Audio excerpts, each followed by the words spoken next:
قدرت اور روایت، ان کا آپس میں بہت گہرا رشتہ ہے۔ تو آج ہم یہی دیکھیں گے کہ کس طرح مٹی کی خوشبو اور پھولوں کی مہک ہمارے ماضی، حال اور مستقبل کو ایک دوسرے سے جوڑتی ہے۔ سچ تو یہ ہے کہ آج ہم ایک ایسے دور میں جی رہے ہیں جہاں قدرت سے ہمارا رشتہ کہہ لیں کہ کمزور پڑتا جا رہا ہے۔ موسمیاتی تبدیلی ہو، آلودگی ہو یا پھر شہری زندگی کی بھاگ دوڑ، ہم فطرت سے دور ہوتے جا رہے ہیں۔ سب جگہ کم ہو رہی ہیں اور ٹیکنالوجی نے ہمیں ایک ایسی دنیا میں قید کر دیا ہے جہاں آسمان کا رنگ دیکھنا یا پرندوں کی چہچہاٹ سننا ایک اجنبی سا احساس لگتا ہے۔ تو پھر بڑا سوال یہ اٹھتا ہے کہ اس ٹوٹے ہوئے رشتے کو دوبارہ کیسے بحال کیا جائے؟ ہم اپنی جڑوں کی طرف واپس کیسے لوٹ سکتے ہیں؟ آئیے اس کا جواب مل کر تلاش کرتے ہیں۔ تو سب سے پہلے بات کرتے ہیں قدرت سے دوری کے بحران کی۔ یہ صرف ایک احساس نہیں ہے، بلکہ ایک ایسا حقیقی مسئلہ ہے جس کے اثرات ہماری زمین اور ہماری اپنی صحت دونوں پر پڑ رہے ہیں۔ ذرا غور کریں، یہ چیلنجز ہمارے سامنے ہیں۔ کلائمیٹ چینج سے لے کر شہروں میں بڑھتی ہوئی گرمی تک، پلاسٹک کا بے تحاشا استعمال ہو یا پھر ختم ہوتی ہوئی ہریالی، یہ سب اسی دوری کا نتیجہ ہیں۔ ہر ایک چیلنج ہمیں یہ یاد دلا رہا ہے کہ ہم نے فطرت کا خیال نہیں رکھا۔ لیکن جہاں مایوسی کا اندھیرا ہوتا ہے، وہیں امید کی ایک کرن بھی ہوتی ہے۔ حال ہی میں کراچی میں ہونے والی پھولوں کی ایک نمائش نے یہ دکھایا کہ فطرت کی طرف واپسی کا راستہ اب بھی کھلا ہے۔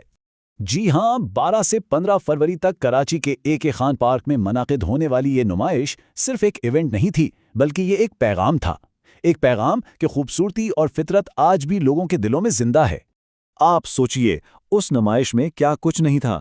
مٹی کے خوبصورت ہاتھ سے پینٹ کیے ہوئے گملے، جدید پلانٹ سٹینڈز، طرح طرح کے بیج اور باغبانی کے اوزار، یہاں تک کہ پودوں کی حفاظت کے لیے سپرے، نایاب اور خوبصورت پودے، اور تو اور باغیچوں کے فوارے اور پرندوں کے لیے پانی پینے کی جگہیں بھی موجود تھیں۔ یہ سب چیزیں لوگوں کو اپنے گھروں میں ایک چھوٹا سا باغ بنانے کی ترغیب دے رہی تھیں۔ لیکن یہ نمائش سے باغبانی تک ہی محدود نہیں تھی۔ اصل میں یہ روایت اور فن کا ایک سنگم تھی، جہاں فطرت کو ہماری ثقافت اور ہماری شناخت سے جوڑا جا رہا تھا۔ اس کی ایک بہترین مثال بونسائی کا سٹال تھا۔ بونسائی یعنی چھوٹے درختوں کو پروان چڑھانے کا قدیم جاپانی فن۔ یہ صرف باغبانی نہیں ہے، یہ صبر، وقت اور قدرت کے ساتھ ایک گہرے تعلق کی علامت ہے۔ یہ ہمیں سکھاتا ہے کہ خوبصورتی کو پروان چڑھنے میں وقت لگتا ہے۔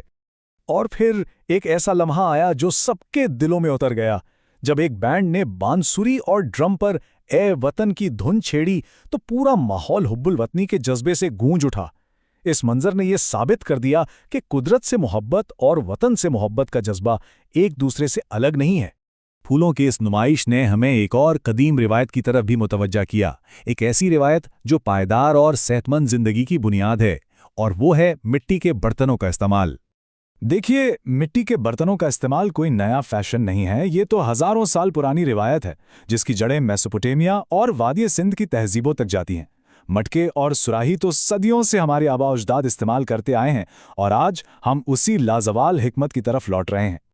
اور اس کے پیچھے ایک سادہ سی لیکن بہت دلچسپ سائنس ہے۔ مٹی کے برتنوں میں چھوٹے چھوٹے مسام ہوتے ہیں جن سے پانی رس کر باہر کی سطح پر آتا ہے اور بخارات بن کر اڑ جاتا ہے۔ یہ عمل، جسے ایواپوریٹو کولنگ کہتے ہیں، اندر کے پانی سے گرمی کو کھینچ لیتا ہے اور اسے قدرتی طور پر ٹھنڈا اور تازہ بنا دیتا ہے نا کمال کی بات؟ اور سب سے اچھی بات یہ ہے کہ آج کی نوجوان نسل اس قدیم روایت کو ایک نئے اور جدید انداز میں دوبارہ زندہ کر رہی ہے اور اسے آج کے دور کی ضروریات کے مطابق ڈھال رہی ہے۔ اس کی ایک بہترین مثال ہماری مٹی نامی برانڈ ہے، جسے 2019 میں عمر نعیم نے شروع کیا۔ ان کا مقصد صحت مند اور ماحول دوست مصنوعات کو فروغ دینا ہے، اور وہ اس میں کافی کامیاب ہو رہے ہیں۔ اس کام کا اثر صرف ماحول پر ہی نہیں بلکہ معاشرے پر بھی پڑ رہا ہے۔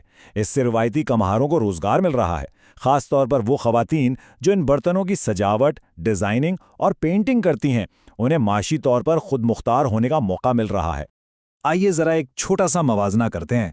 ایک طرف ہیں مٹی کے برتن جو کیمیکل سے پاک ہیں، ماحول دوست ہیں اور کھانے کی غذائیت کو بھی برقرار رکھتے ہیں۔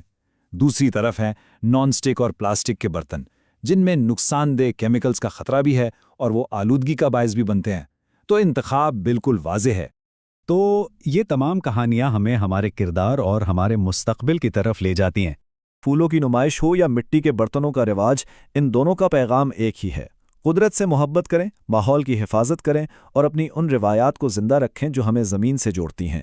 یہی آگے بڑھنے کا صحیح راستہ ہے۔